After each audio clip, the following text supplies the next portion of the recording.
Alors, pour ce jeudi, vous aviez le fichier numéro 11 de pyramide. C'était un fichier qui, augmentait encore un peu plus la difficulté. On va voir comment. Alors, vous avez remarqué que dans ce fichier, il manque pas mal de briques. 5 plus 6, ça fait bien 11, donc on part sur une bonne base. 18 plus 12, ça fait bien 30, on part sur une bonne base, mais bon, il nous manque pas mal de choses. Je vous l'ai dit la dernière fois, la difficulté des fichiers pyramides, maintenant, ça va être de trouver quel est l'endroit où on peut faire un calcul sans du hasard. Pour ça, il vous faut au moins 2 informations. Soit il vous faut la brique du dessus et les 2 briques du dessous, soit il vous les 2 briques du dessous, pardon, et vous pouvez trouver la brique du dessus. Donc soit il vous faut le total et une partie du calcul, soit vous avez le calcul et c'est à vous de trouver le total.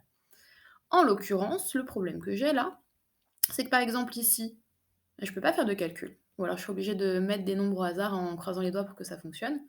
Et ici non plus. 3 plus combien font combien? Bah, je ne peux pas savoir, et 5 plus combien font combien? Pareil, je ne peux pas savoir. Donc là, je vais commencer seulement par cet endroit-là, pour, la les lignes du bas.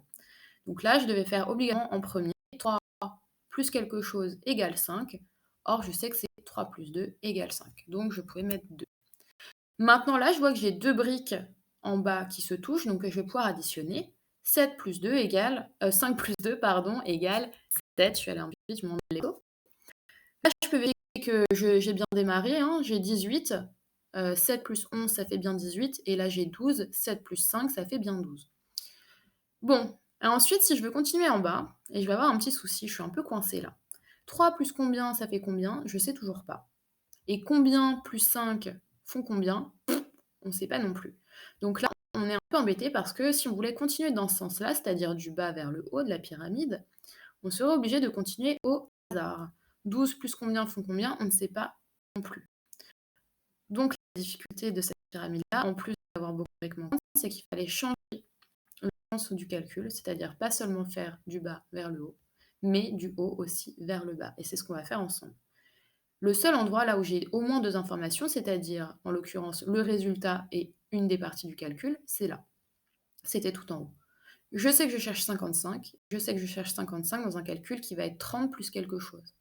30 plus 25, ça fait 55. Là, il fallait commencer à remplir vers le haut. Et seulement une fois qu'on avait rempli ces 3 briques de haut, on avait le résultat final, on pouvait commencer à descendre. Là, je sais que maintenant, je cherche 25. Donc, je sais que je cherche 12 plus quelque chose égale 25. Or, c'est 12 plus 13 qui font 25. Maintenant que j'ai cette brique-là, donc le 13, je vais pouvoir chercher 5 plus combien égale 13. Bah, je sais que 5 plus 8 égale 13. Et maintenant que j'ai ce 8-là, je peux remplir cette brique en bas à gauche, puisque je sais que 3 plus 5 égale 8.